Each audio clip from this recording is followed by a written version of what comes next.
윤리의 기준을 찾기 위해서 다소 극단적인 예를 들기도 합니다. 어떤 주장에 대해 극단적인 예를 부여함으로써 그 반대편의 주장과 극명한 차이를 만들어내는 것입니다. 그를 활용해 각 입장을 명확하게 하는 것입니다.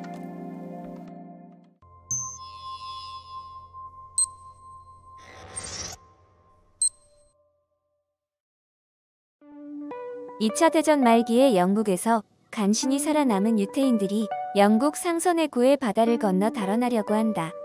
영국 배의 선장은 그들을 태워주는 대가로 돈을 받았다. 순조롭게 바다를 건너는가 싶었는데 갑자기 독일의 잠수함 유보트가 나타났다. 배를 가로막은 유보트의 선장은 영국 선장에게 말했다. 그 배에 유태인들이 타고 있는가? 실제로 배를 수색해서 유태인을 찾아내는 문제와 별도로 영국 배의 선장은 거짓말을 해서는 안 된다는 윤리적 원칙에 따라 진실을 이야기해야 하는가? 아니면 없다고 거짓말을 해야 하는가? 유태인의 존재를 인정한다면 아마도 당시의 현실상 그들은 배에게 끌어내려져 죽게 될지도 모른다.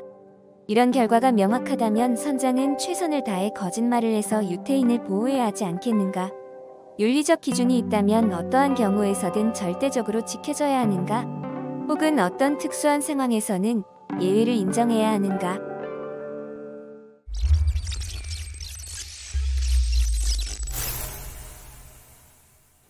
의무로는 결과에 상관없이 도덕 규칙이나 의무에 일치하는 행동만이 옳다는 입장입니다. 인생이 힘써 도달해야 할 목적이 따로 주어져 있다는 것을 믿지 않는 대신 옳은 행위와 그른 행위를 분간하며 표준의 구실을 할 수 있는 도덕의 법칙이 주어져 있다고 믿으며 그 법칙은 어느 시대 어느 장소에서나 타당한 절대적 권위를 가졌다고 믿습니다.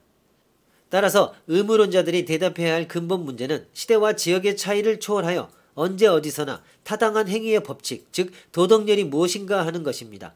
칸트가 대표적입니다. 목적론적 윤리론에 따르면 어떤 행위가 옳은가 그른가는 그 행위를 수행함으로써 발생한 결과가 옳은가 그렇지 않은가에 달려 있습니다. 그러나 의무론적 윤리학에 따르면 어떤 행위의 옳고 그름은 그 행위를 수행함으로써 발생하는 결과와는 독립적입니다. 의무론적 윤리학은 행위의 옳고 그름을 의무의 이행이나 규범의 준수 여부에 따라 결정합니다. 경우에 따라서는 행위의 동기를 발견하기 힘들 수도 있습니다. 그러나 행위에는 드러나 있건 감춰져 있건 언제나 동기가 있습니다. 그리고 의무론적 윤리학에 따르면 행위 자체나 행위의 결과는 그 행위의 동기에 의해서 평가되어야 합니다.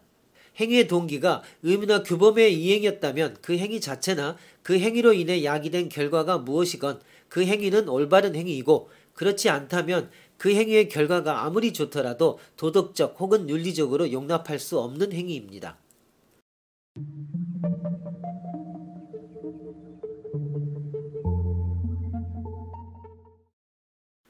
칸트는 하늘에는 반짝이는 별이 있기 때문에 아름답고 지상에는 내 마음속에 도덕률이 있어서 아름답다라고 말함으로써 모든 인간에게는 선해지려는 도덕심, 즉 선의지가 있다고 주장합니다. 다시 말하면 인간은 그 본성상 선해지려고 한다는 것입니다. 인간의 선의지는 선의 부분적인 실현만을 바라는 것이 아니라 완전한 실현을 의욕합니다. 그렇기 때문에 그는 모든 인간은 지상선을 달성해야 한다는 의무를 가지고 있다고 주장합니다. 그렇다면 지상선의 달성, 즉 선의지의 완전한 실현은 어떤 방법을 통해 이루어질 수 있는가? 칸트는 규범을 지키거나 의무를 이행함으로써 지상선의 달성이 이루어진다고 주장합니다. 의무로는 의무 혹은 규범이 옳기 때문에 이행하거나 준수해야 한다고 주장하는 것이지, 의무를 이행하거나 규범을 준수하면 어떤 결과를 발생하므로 그러한 의무나 규범을 이행하거나 준수해야 한다고 주장하는 것이 아닙니다. 칸트에 따르면 도덕 원리는 조건적, 즉 가언적이어서는 안 되고 뭐뭐 하라 라는 형식의 정언적, 즉 무조건적이어야 한다고 주장합니다. 그는 모든 인간의 행위는 다음 두 가지 경륜에 따라야만 한다고 주장합니다. 첫째, 보편화 가능성의 원리. 너의 의지의 준칙이 보편적 일반 원리로 타당하도록 행위하라.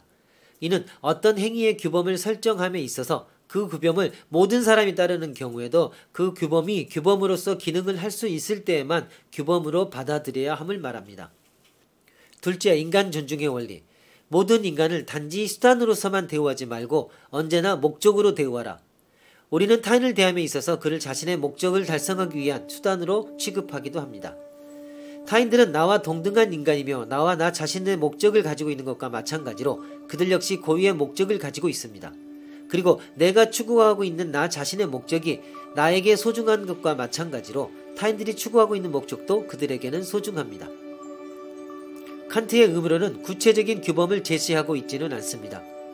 그의 의무로는 규범으로 받아들일 수 있는 것들이 무엇인지를 결정할 수 있게 해주는 규범의 형식을 제시하고 있을 뿐입니다. 하지만 이 형식에 들어맞는 규범들은 절대적 규범으로서 예외 없이 준수해야만 하고 이 형식에 들어맞지 않는 규범들은 실제로는 규범이라고 말할 수 없습니다.